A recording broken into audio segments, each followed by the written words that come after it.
And guys, mag-unboxing po tayo ng ating in-order na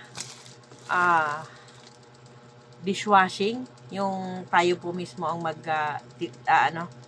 magmi-mix. Ayan. Unboxing po natin siya. Dito na. Ayan. Tingnan natin kung sakto ba yung ating in-order. Sabi ko kasi yung gunting wala narinig. Wala nga gunting eh.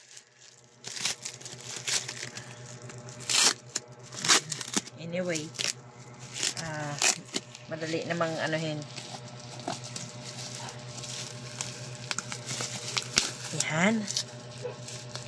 Kaya pala mabigat. Yan. 3 piraso po yung in-order natin, guys. Kala ko dalawa.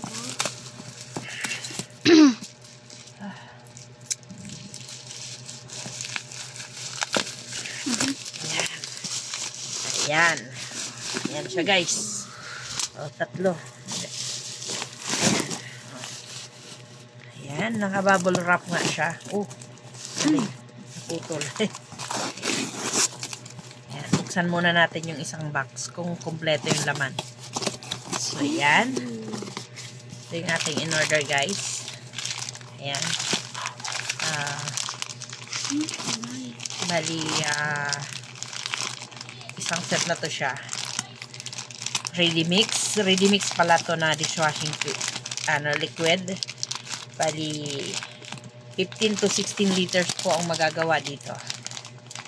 Ayan. Buksan lang natin yung isa para makita nyo po yung laman. Makita rin natin yung laman kung kumpleto nga ba. Ayan. Hirap kasi nung buhos natin, guys, ha. Ayan. Eto, asa na? May to eh. May. Ayan. Bali, eto yung procedure.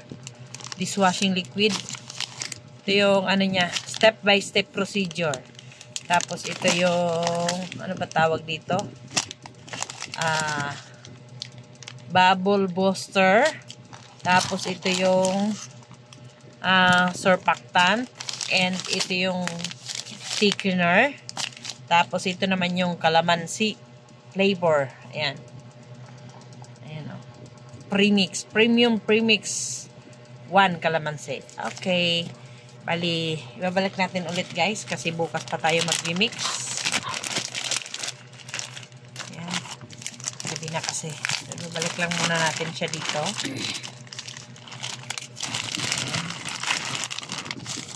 Ayan. O, dito yan. Yan. Balik lang natin ulit dyan. Ayan.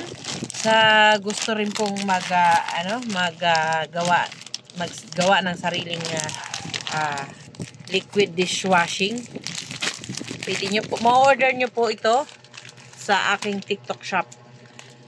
Pwede nyo po orderin sa aking TikTok shop sa Maria Teresa Fami 0728. Ilalagay ko sa baba yung link para i-click nyo na lang po.